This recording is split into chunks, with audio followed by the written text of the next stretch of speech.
امید کرتی ہوں کہ جناب یوزارسف کی پیشن گوئیاں درست ثابت ہوں۔ آپ کے اطمینان کے لیے عرض کرتا چلوں کہ بڑے افسوس سے کہنا پڑ رہا ہے کہ تمام ہمسائے ممالک بھی قحط سے دوچار ہیں، تو آنکھ ماہو اور کاہنان کسی بھی سرزمین سے گندم حاصل کرنے میں کامیاب نہیں ہو پائیں گے۔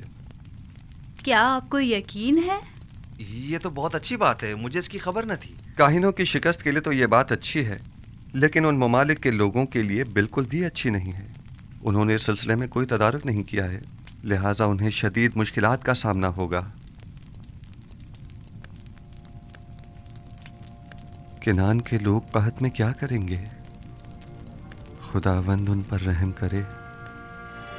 خداوند متعال کا ارادہ یہ ہے کہ شرک و بت پرستی پر یکتا پرستی کا غلبہ ہو جائے، اور یہ وعدہ خداوند بہت جلد تحقق پائے گا۔